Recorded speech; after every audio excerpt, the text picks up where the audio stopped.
KNN 인물 포커스입니다. 계엄과 대통령 탄핵 등으로 연말 전국이 많이 혼란스럽습니다.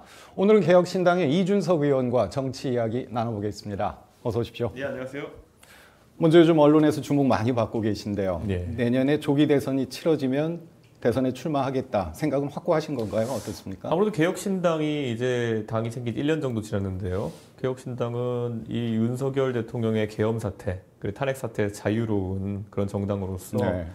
지금 뭐 세상에 민주당이 하는 정책이 모두 옳은 건 아니지 않습니까? 그런 상황 속에서 저희 개혁신당의 역할이 충분히 존재한다. 그래서 대통령 선거에 참여해서 저희가 저희 정책을 이야기하고 그리고 당세도 확장해야 되는 필요성이 있다. 이렇게 말씀드리겠습니다. 네. 헌법재판소 판결 시점에 따라서 대선 출마 여부가 좀 엇갈릴 수도 있는데 그렇죠. 제가 혹시 1월에 다음 달 네. 중으로 판결이 나올 수도 있다고 보십니까? 저는 헌법재판소가 뭐 이 심리한 데 있어가지고 뭐 심리할 내용이 많지는 않을 거라고 봅니다. 왜냐하면 윤석열 대통령이 이번에 굉장한 국헌 문란을 한 것은 사실이고 그러다 네. 보니까 판단이 뭐 복잡하진 않지만 한편에서는 또 대통령의 탄핵이다 보니까 일정한 방어권을 보장해주기 위한 그런 절차적인 것들은 다 준용한 것으로 보여가지고 저는 빠르면 2월 초 중순쯤에 나올 수 있다 이렇게 봅니다. 네. 그러면 이제 출마 가능성은 사실 높은 편인데요. 대선 후보로는 너무 어리다, 아니면 너무 빠르다 그런 말씀도 많이 들을 것 같습니다. 거기에 대해서는 뭐라고 답변하시겠습니까? 보통 어리다 또는 이런 것에 붙는 게 경험이 부족하다 이런 것일 텐데요. 정치를 하면서 제가 지난 2011년, 12년부터 겪어온 그 파란만장한 시간들이 여느 정치인에 비해 못하지 않습니다. 오히려 제가 당대표로서 했던 경험이라든지 아니면 윤석열 정부 때도 그렇고 제가 할 말 하면서 싸워온 그런 이력이라든지 이런 것들은 다른 정치인들이 갖지 못했을 그런 경험이기 때문에 저는 충분하다 생각하고 오히려 여기서 이제 더 많은 경험을 쌓으라. 글쎄요, 제가 선배 정치인으로 보는 분들 중에 물론 훌륭하신 분도 있지만은 그렇게 오래 정치하면서 오히려 좀 글쎄요, 그 예전과는 다르게 개혁적 이미지가 퇴색하거나 아니면 안 좋은 모습이 많이 보이는 선배들이 있거든요. 그걸 하라는 거라면 저는 하지 않겠습니다. 예. 40대 기술론을 확실하게 들고 나오시는 거네요. 그렇죠. 그리고 제가 40대 기술론 얘기할 때는 김영삼 대통령이 40대 기술론 들고 나오셨을 때가 71년도였습니다. 71년도인데 그때가 이제 사실 박정희 대통령이 제3공화국으로 경제 발전을 어느 정도 이룬 뒤에 그 다음에 대한민국의 진로를 가르는 중요한 시점이었는데 거기서 40대 기술론이 나왔을 때 물론 이제 나중에 최종적으로 김대중 대통령이 후보가 되시긴 했지만은 그 구 정치인들이 그걸 짓밟기 위해서 했던 말이 뭐냐면은 구상유치 뭐 이런 거거든요. 네. 네. 그리고 뭐 정치적 미수거 소리 같은 것도 하고 이랬는데 저는 그때가 대한민국에서 중요한 분수령했던 게 만약에 70년대 초에 이제 그 전체주의적 분위기에서 일제 생산 이런 걸 하던 분위기에서 벗어나서 71년도에 이제 민주주의와 함께 좀 더 창의성 있고 그리고 다양한 의견이 받아들여지는 경제 발전이 이루어졌으면은 글쎄요, 저는 조금 다른 상황을 우리가 겪고 있지 않았을까라는 생각도 합니다. 왜냐하면 그 뒤에도 뭐 결국 나온 건 유신이고 유신이 종결되고 나중에 잠깐의 해빙기를 겪은 다음에 또 12.12 때문에 신군부를 겪으면서 이 좀 일방주의적이고 전체주의적인 분위기가 한 20년 더 간 거거든요. 네. 근데 저는 대한민국이 겪어보지 않아서 그렇지만은 만약에 70년도에 좀 더 젊은 분위기로 흘러가고 그랬다면은 지금보다 나았을까 못했을까. 그런데 저는 충분히 의미 있는 변화였을 것 같거든요. 근데 지금도 네. 마찬가지입니다. 대한민국에서 산업화 세력이 그리고 민주화 세력이 각각 번갈아가면서 집권한 한계성이 드러나고 있는 거거든요. 지금 우리 지도자들이 이제 어떤 사람이 등장해야 되느냐 한번 다시 짚어볼 때가 아닌가 싶습니다. 네. 국회 일정은 지금 이 순간에도 굉장히 긴박하게 돌아가고 있는데요. 한덕수 권한 대행에 대한 탄핵이 발의될 가능성도 있습니다. 만약에 표결이 된다면 혹시 찬반 어느 쪽이십니까? 그 두 가지가 더 존재합니다. 결국 지금 이 내란 혐의에 대한 수사나 이런 것이 원활하게 진행되기 위해서는 한덕수 총리님이 조금 더 전향적으로 판단해 주셔야 되는데 그러지 못하니까 범야권에서는 이제 탄핵을 하려고 하는 것인데 사실 윤석열 대통령의 반헌법적 그런 어떤 계엄에 대한 지금 치죄를 하고 있는 것이거든요. 근데 굳이 따지면은 우리가 탄핵이라는 제도는 뭔가 누가 나쁜 일을 저질렀을 때 그에 대한 정치적 심판을 하는 거거든요. 네. 그런데 지금 민주당이 주도하는 탄핵안은 결국에는 한 3가지 정도 갈래가 있습니다. 헌법재판관 임명을 안 한다. 근데 임명해달라고 요청한 게 며칠 안 지났거든요. 그러니까 이거는 좀 제가 봤을 때 아직까지 시기상조가 아닌가라는 생각을 하고, 두 번째로 상설특검을 임명 안 한다. 네. 저는 이거는 한덕수 대행이 문제라고 생각합니다. 이게 상설특검은 원래 즉시 임명하도록 돼 있는데 지금 안 하고 계세요. 그래서 이건 지적받아야 되고요. 그 다음이 이제 31일까지 해야 되는 거부권 행사를 왠지 하실 것 같다라는 생각 때문에 선제적 예방적 탄핵을 하자는 건데, 이거는 탄핵이란 제도가 원래 그런 선제적 예방적 탄핵을 하는 제도가 아니거든요. 무슨 일을 했을 때 그에 대한 판단이거든요. 그래서 이거는 좀 애매하다. 그래서 저는 어떻게든 한덕수 총리님이 대행이 지금 빨리 이 전향적인 자세를 보여줬으면 좋겠다. 이게 첫 번째 생각이고, 두 번째로는 만약에 실제 거부권을 내란 특검 같은 곳에 사용하셔가지고 결국은 내란에 대한 수사가 제대로 이루어지지 않도록 실적인 행동이 이루어졌다. 그러면 저는 그때는 탄핵을 피하기 어려울 거라고 생각합니다. 네. 12.3 계엄이나 내란 사태에서는 한 총리의 책임이 분명히 있다고 보시는 건가요? 저는 그날의 진실, 그러니까 12월 3일에 예를 들어 한덕수 총리가 국무회의를 열자라고 했다는 것이 그게 계엄을 예를 들어 추인하기 위한 국무회의인지 아니면 국무위원들이 와가지고 이 좀 막 나가는 대통령을 막아보자고 한 취지인지, 이런 것들이 아주 미묘한 차이지만 그에 따라서 판단이 달라질 수 있는 거거든요. 저는 그런 것들의 진실이 좀 나와야 되지 않을까라는 생각을 합니다. 이제 산발적으로 나는 뭐 막으려고 했다 뭐 이런 말인데, 그걸 다 수사를 통해 가지고 결과를 내야 아마 한덕수 총리님이 그러면 거기서 어떤 입장이었는지를 저희가 정확히 알 수 있을 것 같습니다. 네.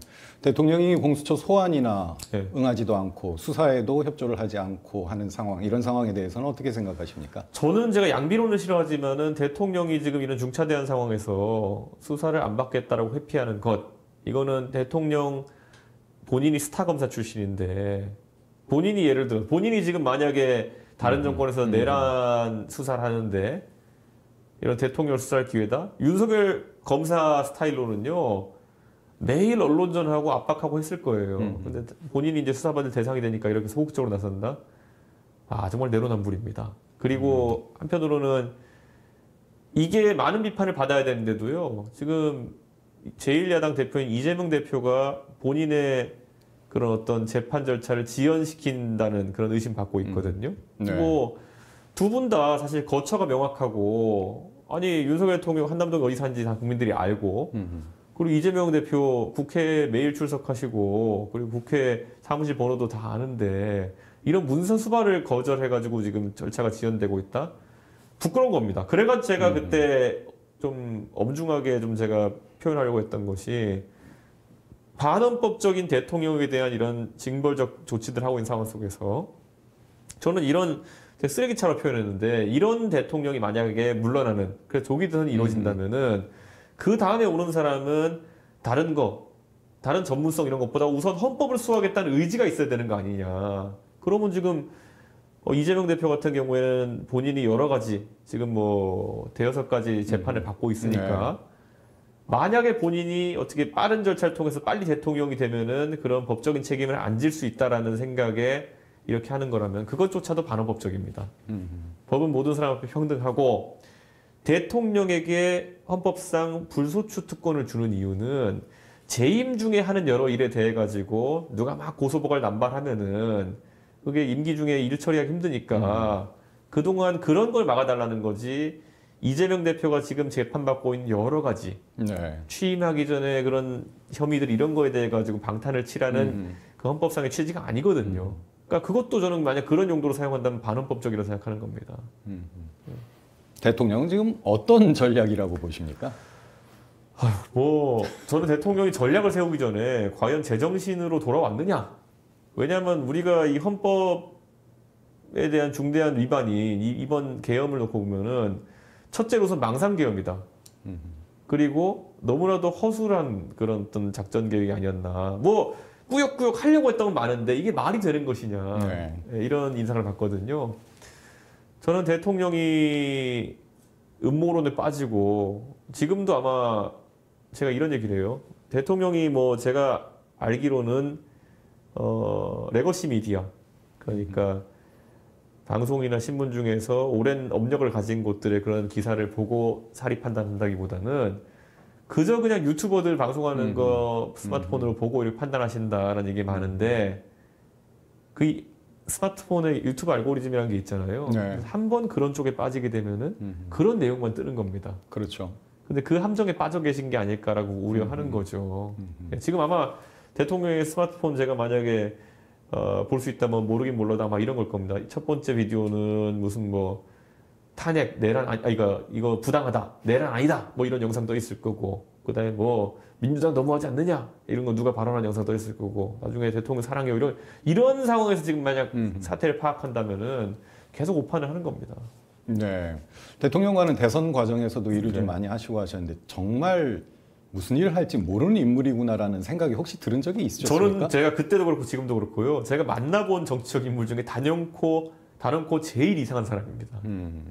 그래서 제가 당대표로서 이제 선거를 이겨야 되는 막중한 책임을 가지고 일을 하고 이렇게 기획도 하고 하는데 매번 어쩌면 그렇게 청개구라 같이 안 되는 방향으로 판단을 하며 또 고집은 세고 그리고 나중엔 저한테 오히려 본인이 문제를 일으킨 다음에 저한테 책망하는 경우도 있고 그래서 그때 제가 대통령 선거 기간 중에 제가 이렇게 못하겠다 해가지고 2번이나 당임을 내려놓은 거 아닙니까?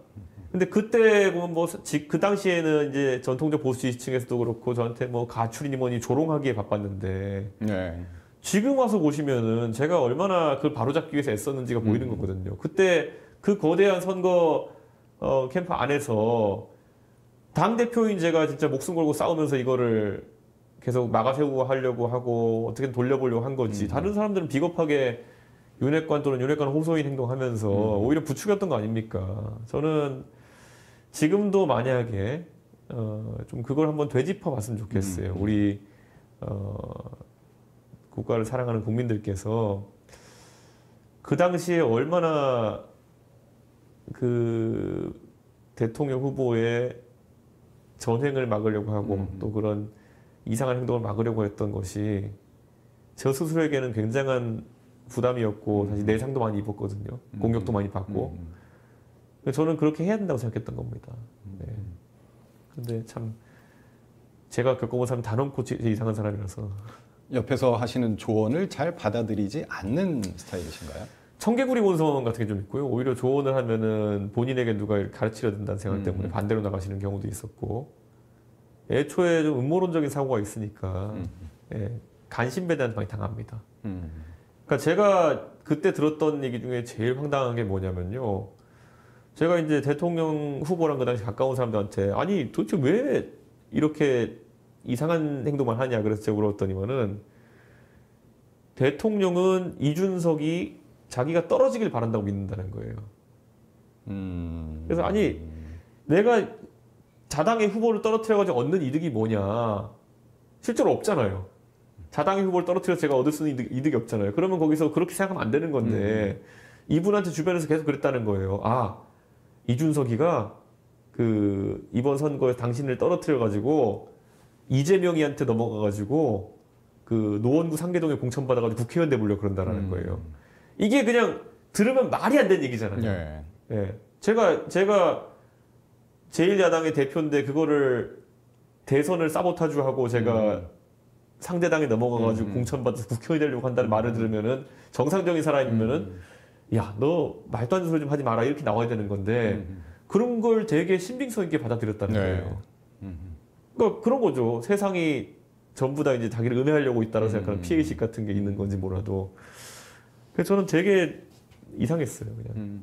그리고 대통령의 그런 후보의 그런 생각이 밖에 나오니까 유튜버들은 돈 벌어 먹으려고 계속 그런 얘기를 퍼뜨리고. 그러니까 저는 이 정권은 처음부터 끝까지 참 괴기스러운 형태로 이게 많이 흘러갔습니다. 네. 그리고 이번 계엄을 단행했던 가장 큰 원인으로 분석되는 것 중에 하나가 부정선거의 가능성인데요. 부정선거 가능성이 실제로 있다고 보십니까? 어떻습니까? 저는 제발 뭐 황교안 총리든지 누구든지 저랑 그 공개된 공간에서 예를 들어 끝장 토론 한번 해봤으면 좋겠어요. 왜냐면 제가 몇 번 했거든요 이미. 네. 그런데 이분들은 계속 뭘 말을 만드세요. 예를 들어서 무슨 뭐 뭐 형상기억종이라는 말을 무슨 선관위에 써가지고 했다는 듯이 얘기했는데 제가 아무리 선관위에 찾아봐도 그런 거 없어요. 선관위에서는 그냥 접었다 펼다 할 때 회복력이 좋은 종이를 우리가 쓴다. 근데 그거를 무슨 형상기억종이라고 자기들이 이름 붙여가지고 세상에 형상기억종이 어디 있냐. 그러니까 부정선거다. 뭐 이런 식이거든요. 실제로 그 선관위도 어쨌든 투표용지 같은 걸 어디서 납품받을 거 아닙니까? 거기 보니까 뭐 대한민국의 제지회사 유명한 거 두 군데에서 입찰해서 한 거던데 거기에 입찰할 때 애초에 그렇게 조건이 그렇게 돼 있어요. 잘 접히고 편해지는 접지성이 좋은 종이를 써야 된다. 특수용지를 써야 된다. 이렇게 돼 있는데 이거를 형상기억 종이를 쓴다고 했다라고 이제 막 자기들끼리 조롱조롱 만들어가지고 지금 그 동네 경로당 가보면요. 제가 가면 형상기억 종이기만 해요. 근데 그런 얘기 한 적이 없어요. 근데 그런 자기들만의 세계를 만들어 놓는 거죠. 그리고 뭐 어떻게 사전투표에서 매번 그렇게 보수 진영이 지는 결과가 나올 수 있느냐. 당연하죠. 보수 유튜브에서 맨날 사전투표하지 말라고 떠들었잖아요. 다 그렇죠. 문재인이 바꿔치기 하니까 사전투표하지 말라고 그렇게 해놓은 다음에 왜 투표했는데 사전투표가 이렇게 안 나오냐. 이거는 그러니까 논리적으로 되게 이상한 거예요. 근데 이런 걸 믿는 게 뭐냐면 보수가 본인들이 비주류가 됐다는 걸 받아들이지 못하는 것 같아요. 네. 옛날에 이제 그 인구 구조상 또는 지역 구도가 셌을 때 그때 뭉치면 무조건 보수가 한 60%를 차지하는 그런 시기에 정치하고 살아왔던 지금의 60대, 70대는 믿기지가 않는 거죠, 지금. 지금의 세대 구도화에서 어떻게 다 뭉쳐서 1대1로 붙었는데 어떻게 우리가 질 수 있냐. 네. 근데 그거는 이미 2012년에 박근혜 대통령이 당선된 이후로 계속 그래왔어요. 네. 제가 제일 놀라운 게 뭐냐면 박근혜 대통령 이후에 박근혜 대통령이 물러난 다음에 전국 단위 선거를 이긴 당대표는 이준석밖에 없어요. 보수 진영에서. 네. 그러니까 이준석의 방식 빼고는 다 진 거죠. 황교안 대표가 얘기했던 것처럼 보수라고 하는 사람 다 끌고 와가지고 통합론으로 가서 뭐 미래통합당이라 만들어서 하는데 안 되잖아요. 홍준표 대표처럼 그 당시 2018년 지선처럼 이념 강화 노선 안 되잖아요. 이번에 닥쳐가지고 윤석열 대통령처럼 엉터리 개혁한다 그래가지고 뭐 온 동네 들쑤셔놓고 홍범도 흉상 논란 만들고 이렇게 해가지고 총선 치러가지고도 어차피 안 되잖아요. 그러니까 유일하게 이긴 모델은 이준석 모델인데 그거를 이제 뭐 내부 총질러로 몰아가지고 내쫓았으니 인정하지 않는 거죠. 그러니까 참 그 모 정치 컨설턴트가 이렇게 얘기해요. 자기가 앉아있는 의자의 다리를 자기가 잘라버리는 바보는 처음 봤다. 근데 그걸 한 겁니다, 지금. 네. 민주당에서는 내란 사태가 이게 완전히 종결된 것이 아니다라고 지금 판단을 하고 있는데 혹시 거기에 대해서는 동의하십니까? 저는 사실 계엄 자체는 몇 시간 만에 끝났지만요. 이 내란을 옹호하는 행위는 온라인상에서도 오프라인상에서도 계속 이루어지고 있습니다. 그리고 그 오프라인상에서 그걸 하는 주체가 100석 이상의 의석을 가진 현 여당이라고 한다면은 저는 이 내란 사태가 사실상 내란 옹호자들에 의해 가지고 지금 지속되고 있다고 볼 수도 있다 이렇게 봅니다. 그런 부분에서는 정치에서 뭔가 좀 풀어 나가야 될 텐데요. 그러니까 이런 거잖아요. 내란이라는 게 진짜 내란 죄가 존재하고 이런 게 내란이 아니면 뭐가 내란이냐. 예. 그런 생각이거든요. 예를 들어 북한군이 총 들고 그거 내란 아니에요. 그거는 그 외환에 가까운 거지. 그리고 뭐 예전에 보면은 통진당 사태 때 이석기 전 의원이 무슨 뭐 그 밥솥으로 폭탄을 만들어서 하는 시나리오 이런 거 얘기했다 그래가지고 내란 음모를 한 거로 해서 이제 처벌받고 통진당 해산됐거든요. 저는 통진당 그렇게 안 좋아하는데요. 그렇게 판단한 게 황교안 총리와 황교안 그 당시 법무부 장관과 어쨌든 여당이에요. 그 당시 새누리당이에요. 그 정도, 그러니까 자기들끼리 모여가지고 압력밥솥을 폭탄으로 갖고 세상을 전복하자 이런 게 사실 그것도 망상에 가까운 거잖아요. 그거를 처벌해가지고 당을 없애게 했는데 지금 이거는 군경을 움직여가지고 국회를 점령하는 사태거든요. 이게 내란이 아니면 뭐가 내란입니까? 국민의힘은 이제 비대위 체제로 활로를 찾고 있는데 변화가 가능할까요? 어떻습니까? 권영세 의원님은 참 합리적이고 진짜 인품이 좋은 분이지만은 이 상황에서 지금 국민의힘이 저렇게 경직되게 돌아간 상황 속에서 권영세 의원님에게 공간이 있느냐? 없다 봅니다. 저는 그래서 이 독이 든 성배도 아니고 그냥 독배입니다. 저거는. 네. 그냥 독이 든 독배입니다. 저거는. 예. 예. 국민의힘은 지금 변화를 위해서 국민들이 이해할 만하려면 제일 먼저 뭐부터 해야 된다고 보십니까? 그러니까 무엇을 잘못했는지 깨달아야 되거든요. 사실 예전에 초한지 이런 거 보면요, 항우가 잘 싸우는 것 같으면서도 한 방에 무너졌거든요. 자, 그럼 항우가 그때 왜 무너졌느냐? 성격이 괴팍하고, 예, 자기가 힘으로 휘두르면 다 해결할 줄 알고, 그리고 자기를 도왔던 사람들에 대한 농공 행상을 제대로 하지 못해서 그들이 많은 불만을 가지고. 근데 윤석열 대통령 하는 딱 상황이 그런 상황이에요. 예. 그런데 그러면은 잘못했던 거, 지금까지 상처를 준 사람이 되게 많다는 거예요, 보수 진영에서. 당장 박정훈 대령의 가족 같은 경우도 그렇고, 최상병 가족도 그렇고, 박정훈 대령은 원래 포항 출신의, 포항 대동고 출신의 해병대에서 27년 가까이 근무한, 네. 그리고 경북대학교 법과대학을 졸업한, 정말 이 정권에 대해 가지고 큰 반감이 있을 이유는 딱히 없는 사람이었거든요.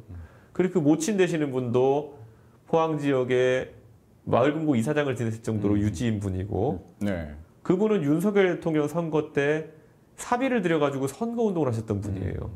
그런데 본인이 약간 책임질 일이 생길 것 같으니까 그 가족을, 그 너무나도 평범한 군인 가족을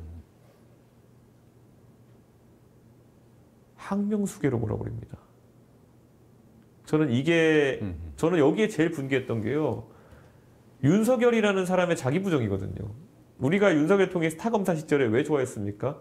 정권을 가리지 않고 진실을 캐는 수사를 하는 검사로 비춰졌기 때문에 그랬던 건데, 박정훈 네. 대령이 그 사건의 진실을 캐려고 하니까 항명수계로 몰았어요. 저는 거기서 윤석열의 내로남불은 시작되었다 이렇게 봅니다. 네.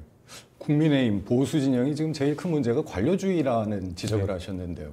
이건 어떤 의미일까요? 민주당의 요즘 의원들을 제가 보면요, 수도권에서 다수의 의석을 만들어서 그런 것도 있지만 굉장히 전문가적이고, 그리고 세대도 젊은 편이고 이런 의원들이 많아요. 근데 국민의힘은 비례하고 영남하고 강남밖에 없어요. 근데 네. 영남도 제가 냉정하게 말씀드리면은 예전 같으면은 관료 엘리트, 옛날에 이제 뭐 박정희 정권, 그다음에 그다음에 김영삼 정권 이럴 때까지만 해도 장관들 전부 다, 아니면 고위 판검사들 전부 다 영남 출신이 많았을 때, 그때는 영남의 국회의원 나온 사람들 인재풀이 당연히 호남이나 다른 지역 나오는 민주당 후보풀보다 좋을 수밖에 없어요. 왜냐면 전라도 출신 장관이나 뭐 이런 사람 몇 명 없으니까요. 그런데 그래서 보수 국회의원이 많이 나오면 그때는 엘리트성을 바탕으로 해가지고 저 민주당에 있는 그런 역동성이라는 걸 상대했던 것이 지금까지 보수 정치였다면은 지금 많이 바뀌었죠. 물론 저도 부산 지역에, 경남 지역에도, 대구에도 저랑 친한 의원님들, 국민의힘 의원들 많지만은 옛날과 달리 엘리트성이라기보다는 그 부산 지역의 지역 정치에서 올라오신 분이 많아요. 뭐 네. 시의원 다선하시고 네, 오신 네. 분들이나 이런 분들. 그러니까 괴가 완전히 바뀐 거죠. 그러니까 근데 그게 보수 입장에서는 엘리트성보다는 지역 밀착성으로 간 건데, 그게 뭐 지역 정치에서는 좋을지 모르겠지만은 서울에 올라오는 순간 수도권 중심으로 당선된 민주당 엘리트 정치인들과 붙었을 때 네. 그렇게 인상적이지 못한 거죠. 민주당 역시 변화가 필요하다는 이야기도 많이 하시는데 뭐가 제일 문제라고 보십니까? 저는 이런 생각해요. 지금 산업화 세력이 이제 고루하고 낡아 보여가지고 이꼴난 것도 있는데 보수가. 네. 저는 민주화 세력도 끝까지 선악구도를 놓지 않으려고 하는 것 같아요. 예전에 우리가 독재 투쟁할 때 독재는 무조건 절대 악이니까 우리는 선이다라는 그런 구도로 이제 정치적 역량을 키워왔다면은, 근데 지금 젊은 세대가 지금 경험하고 있는 미래의 정치가 다뤄야 될 문제들은요, 선악보다는 A와 B의 대결이 굉장히 높아요. 뭐냐면은 뭐 선과 악이 있으면 예를 들어 무조건 악의 편에 들면 안 되니까 간단하잖아요. 그런데 A, B는 뭐냐면 나라의 경제를 살리기 위해서, 아니면 소상공인의 경기를 살리기 위해서 A라는 대안과 B라는 대안을 놓고 국민에게 설득해가지고 선택받는 게 이제 미래의 정치일 텐데, 그거를 양당이 공이 못하고 있어요. 예. 네. 지금 저 솔직히요 이재명, 윤석열 두 분 다 경제 공약 기억 안 나요 대선에서. 네. 네. 그 대선이 얼마나 어이없었냐면은 대장동이 네 거냐 내 거냐 갖고 싸웠잖아요. 그러니까 선악을 가리기 위해 자기들끼리 멱살 잡았던 거죠. 저는 앞으로 미래에 다가오는 정치도 그래서는 안 된다고 생각합니다. 저는 이제는 대안을 만들어야 되는 거고 그러려면은 정말 젊은 세대가 관심을 갖는 이슈들에서 진짜 박학한 사람들, 박학다식한 사람들이 좀 그런 논의를 이끌어 나가야 된다 이렇게 봅니다. 네. 만약에 내년에 조기 대선이 네. 실제로 치러지게 된다면 민주당에서는 이재명 대표가 현재로서는 가장 유력한 후보이고 그럼 국민의힘 네. 의원님하고 3자 구도가 되면 해볼만 하다고 생각하시는 건가요? 어떻습니까? 저는 이게 단순히 보수냐 진보냐 진영을 쌓고 서로 대결하는 거라면은 참 실망스러운 성과일 것이겠지만은 만약에 세대 교체 그리고 시대 교체를 의미하는 선거다. 그리고 판을 완전 새로 짜자 리셋하는 의미의 선거다. 그럼 전 자신 있습니다. 예. 그리고 그래야 된다 생각하고요. 저는 이제는요 대한민국의 위상이라는 게 우리가 뭐 K컬처 이런 것도 다 하잖아요. 정치는 아직까지 기득권이 그 다음 세대에게 공간을 내주지 않으려고 계속 노력하고 있는 거거든요. 자, 저는 솔직히 앞에 문재인 대통령이니 뭐 윤석열 대통령이니 보면서 외교하러 다닐 때 가장 저는 안타까웠던 게 뭐냐면요. 아니 외교하려고 대한민국 대표에서 행사장이라는 다자외교하는데 가고 이러면요. 아니 그 비싼 돈 들여서 출장 간 건데 외국 정상 보면은 팔이라도 잡아 이끌면서 나랑 얘기 좀 합시다 이런 거 해야 되는데 우리나라 대통령 가면 전부 다 차렷자세로 멀뚱멀뚱 이렇게 보고 사진 찍어야 되는 타이밍 못 맞추고 멀뚱멀뚱하는 게 그냥 일상화돼 있다는 거죠. 근데 그거는요 지금 저도 이제 국회의원 되면서 여기저기 해외 출장을 저희 동년배인 30, 40대 정치인들 이렇게 같이 가보잖아요. 우린 해요. 우린 잘할 수 있어요. 우리는 애초에 그런 문화에 익숙하게 해왔기 때문에 이제 국제 무대에서도 할 말 다 하고 영어로도 할 말 다 하고요. 네. 제가 예전에 당대표 할 때 미국 국무부에 출장을 갔다 왔는데요. 이런 일이 있었어요. 제가 국무부 이제 차관보 상대석에 나와가지고 얘기하는데 제가 가운데 앉고 왼쪽에 지금 국정원장 하시는 외교관 출신 조태용 의원님 앉아 계시고 오른쪽에 제가 태용호 의원님을 같이 갔거든요. 아, 예. 그런데 미국 국무부가 깜짝 놀랐던 거예요. 한국에서 온 정치인 중에 처음으로 자기들과 영어로 대화하면서 옆에 남한 외교관과 북한 외교관을 데리고 온 사람이라고 그러더라고요.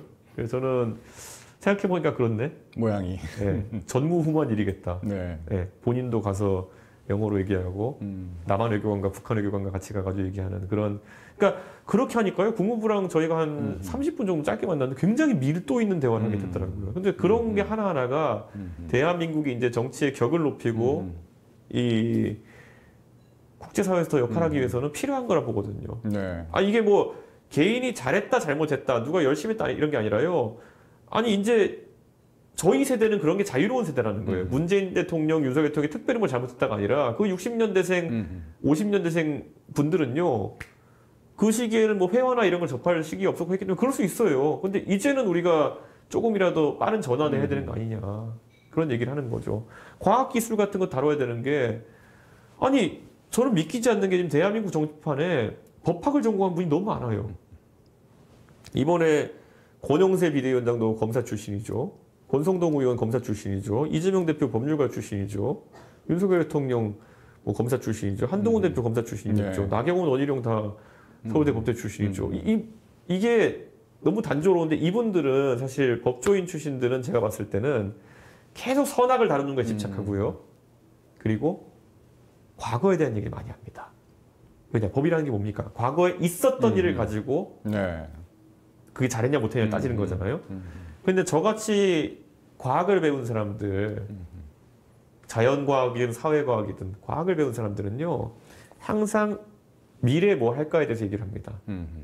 과학이란 게 뭡니까? 내가 새로운 이론을 위해서 이런 가설을 세우고 실험을 해가지고 그 가설이 맞는지 아닌지를 판단해가지고 맞으면은 하나의 새로운 이론이 되고 이 과정을 즐기고 업으로 하는 사람들이 과학자거든요.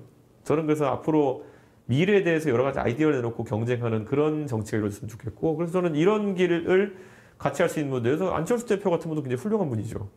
네. 애초에 과학적인 공학적인 마인드를 갖고 계시고 그런 담론을 많이 얘기하셨고 유승민 의원도 경제학을 하시고 예를 들어서 사회과학의 영역에서 그런 여러 가지 그 연구도 하시고 이런 거 아니겠습니까?